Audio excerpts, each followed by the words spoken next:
Today we're doing our spring maintenance. I bought this little side-by-side machine from Turf Care. It's got to be about 5, maybe even 6 years ago now.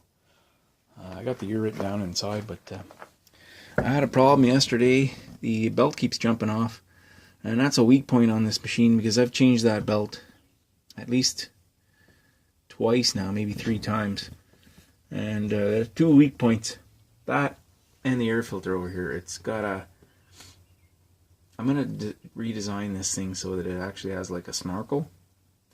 And we're going to send a pipe up here and bolt it on that the back of that handle. Just a piece of ABS with a couple of 90-degree elbows at the top. So it'll pull air from up above where your head is, because down here the tires swirl all the dirt around in here, and then it just sucks all the dust right in the air filter, and then eventually it's so plugged up that it chokes it, it floods, and the spark plugs go on it, so it can't be very good for it.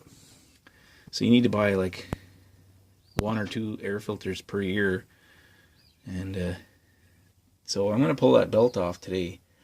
I got to order a new belt, and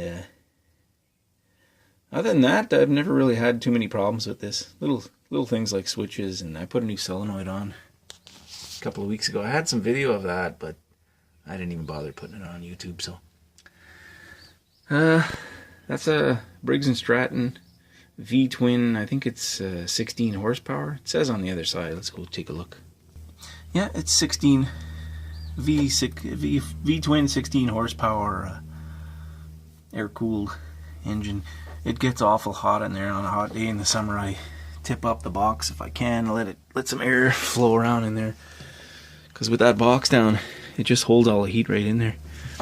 So what else? Oh yeah, this actuator. It was seized when I bought it, but you know, I don't think any of these actuators ever really...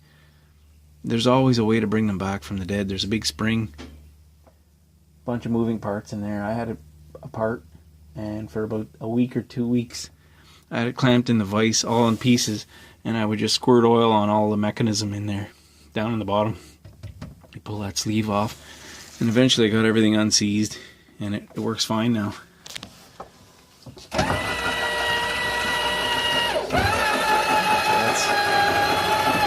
That's how you dump the box. It doesn't have a lot of strength, but it sure is handy. What else? It's got forward reverse. It's kind of like a snowmobile.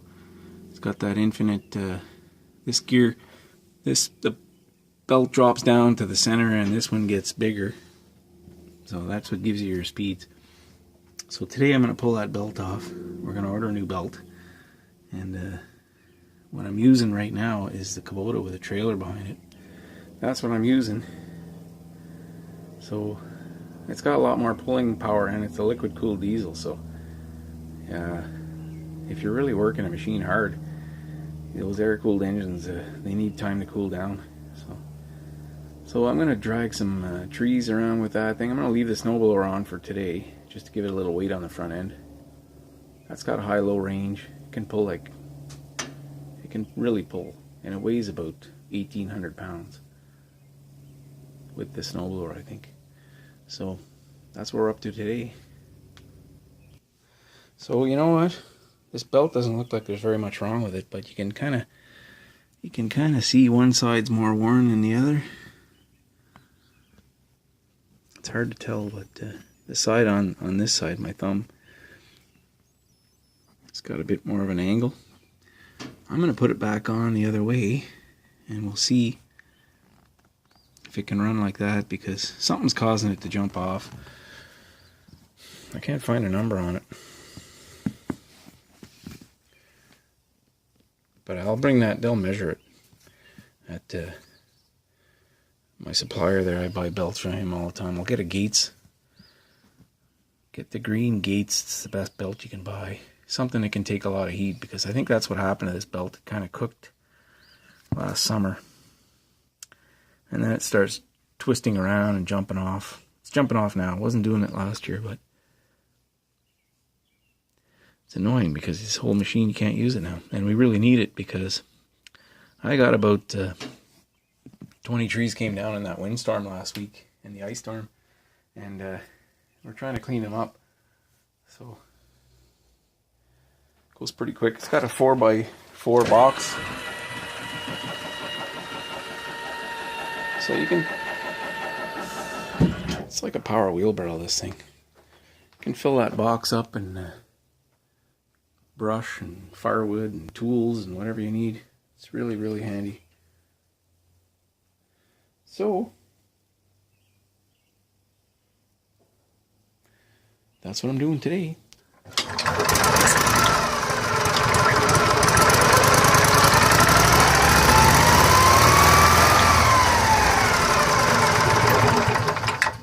Okay, you know what? We may have it fixed because it's not jumping off now, but something's causing it to jump off. I turned it around and it's staying on, so. Okay, let's put the drive belt on and we'll go for a test drive.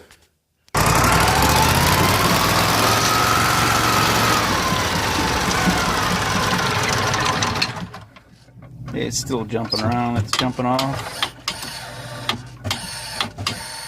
Yeah, that belt is finished. He's backwards right now. Okay, so it's good and cold right now. I thought it was the heat yesterday that was affecting it, but we're gonna have to get a new belt. That's not gonna work. Okay, nah, I had it focused. No, there we go. Check out the new belts. Tri-Power Gates, minus 70 to 250 Fahrenheit. That's minus 57 Celsius to 121 Celsius. I think these are going to work really well. Static, oil resistant, lots of numbers, and made in the USA. Wow. So we're going to put one of these on. I got a spare in case, you know, if I need one next year.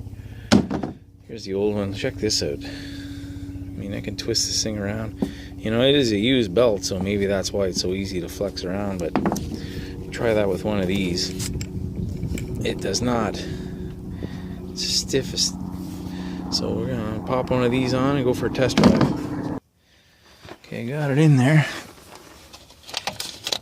Take that off. It seems to fit. It's a touch loose, so I got to get some wrenches, and there's a pivot.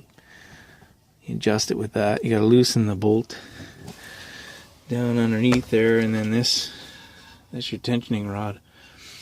Pretty simple. Let's go for a drive.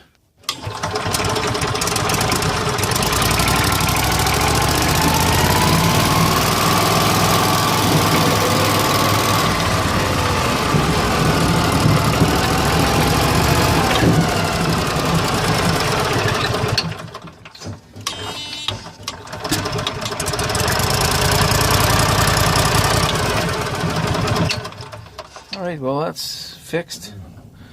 I think I'm going to tighten it up a little. I'll give it a week or so to stretch a little, and then we'll tighten it up. It starts to slip. I changed that the pulley down in there on that starter. The starter's like a generator. It's all in one. It's a big thing. I think that's problem is taken care of. So we're going to get the pressure washer out, clean this thing up. I think I only wash it once every 2 years or so. You know, it's for work.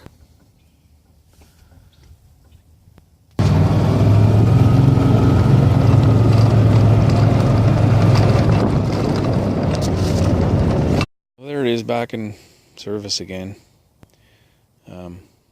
Ready for summer. We got a lot of trees to clean up from that. There was a windstorm, and then about a week after that, there was the ice storm, which we had a week ago today. It's hard to believe we had weather like that a week ago. It's just like summer today. I'm wearing short sleeves. No sweaters anymore. And tomorrow's supposed to be even warmer than today. So, yeah. I had no internet for about 6 days last week. No power for about, well, it would have been 3-4 days, but I got it working myself. So, and then the hydro guys lectured me on how I shouldn't do that. So they're probably right, but I don't care. We needed water, we needed electricity. Yeah. So I'm able to get videos back on there. The video I did yesterday, I think, what is it? Some weird contraption. I have no idea what that thing is. So I'm going to do some asking around. I'm going to try and find out what it is. We're going to do another video of it up closer because there's stickers and stuff. I didn't want to give it away, so maybe we can find out what it is. That'll be coming up too. Thanks for watching.